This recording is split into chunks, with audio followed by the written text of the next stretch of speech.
안녕하세요. 책 읽어주는 이한이 할아버지입니다.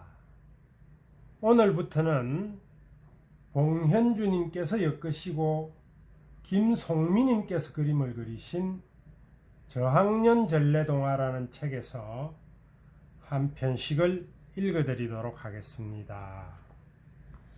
맨 처음 이야기는 슬기로운 부인이로군요. 옛날에 어진 임금님이 있었습니다. 어느 날 임금님은 색다른 생각을 하였습니다. 나라 일을 여자들과도 의논해서 하면 어떨까 하는 생각이었습니다. 옛날에는 여자들이 나라 일에 관여한다는 것은 있을 수 없었습니다. 여자들 중에도 틀림없이 슬기로운 사람이 많을 거야. 임금님은 그렇게 생각하고 전국에 슬기로운 여자를 뽑는다는 방을 붙이게 했습니다. 곧 많은 여자들이 대궐로 모여들었습니다. 임금님은 직접 여자들의 슬기를 시험해 보기로 했습니다. 이 세상에는 수많은 꽃들이 있는데 그중 사람에게 가장 이로운 꽃이 무엇이겠소? 임금님의 질문에 한 부인이 손을 번쩍 들었습니다. 연꽃입니다. 꽃은 뭐니 해도 아름다운 모습으로 사람들의 마음을 위로하는 게 아니겠습니까? 따라서 꽃 중에서도 가장 아름다운 연꽃이 가장 이로운 꽃이라 할 수 있습니다. 다음에는 뒷줄에 앉은 처녀가 일었었습니다. 저는 매화라고 생각합니다. 봄이 되면 제일 먼저 피어 봄 소식을 알려주기 때문입니다. 그 다음에는 가운데에 앉아있던 부인이 일어섰습니다. 저는 호박꽃이라고 생각합니다. 부잣집 맏며느리 같이 생겨 마음을 넉넉하게 해주기 때문입니다. 여자들이 잇따라서 개나리, 진달래, 민들레 등을 말했습니다.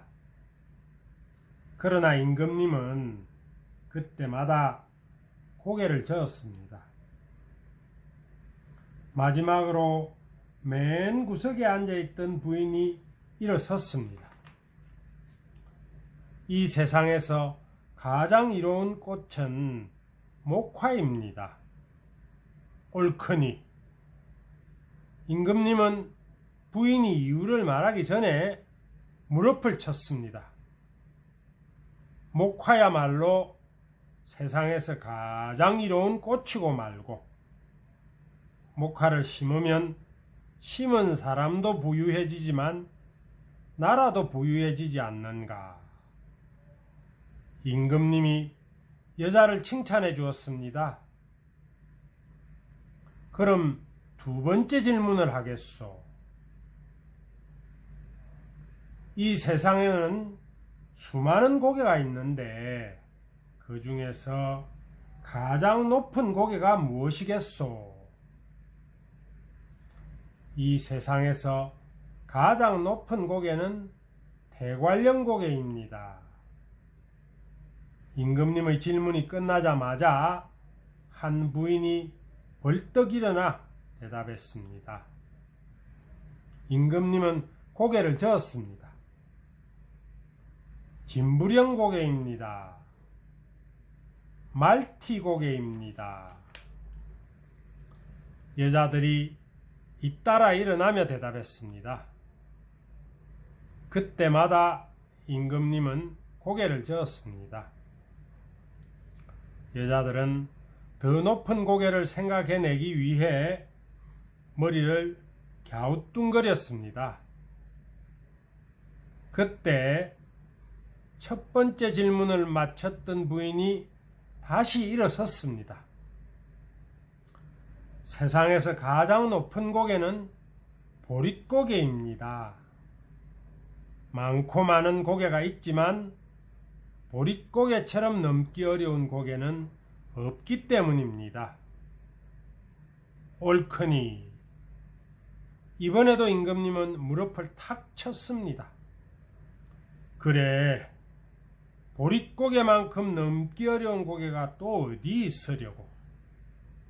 부인은 참 지혜롭구려. 임금님은 크게 기뻐하며 부인에게 상을 내렸습니다.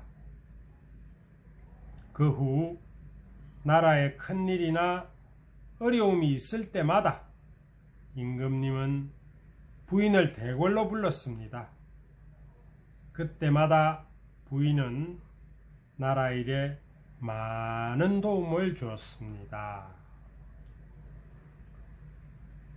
보릿고개는 예전 가난했던 시절에 늦은 봄, 보리가 필 때쯤 되면 그동안 저장했던 곡식들이 모두 쓰고 없어져서 사람들이 배를 골던 그런 어려운 시기를 가리켜서 보릿고개라고 한답니다.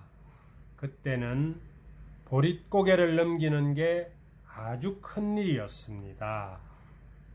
오늘도 할아버지의 이야기를 들어주셔서 고맙습니다.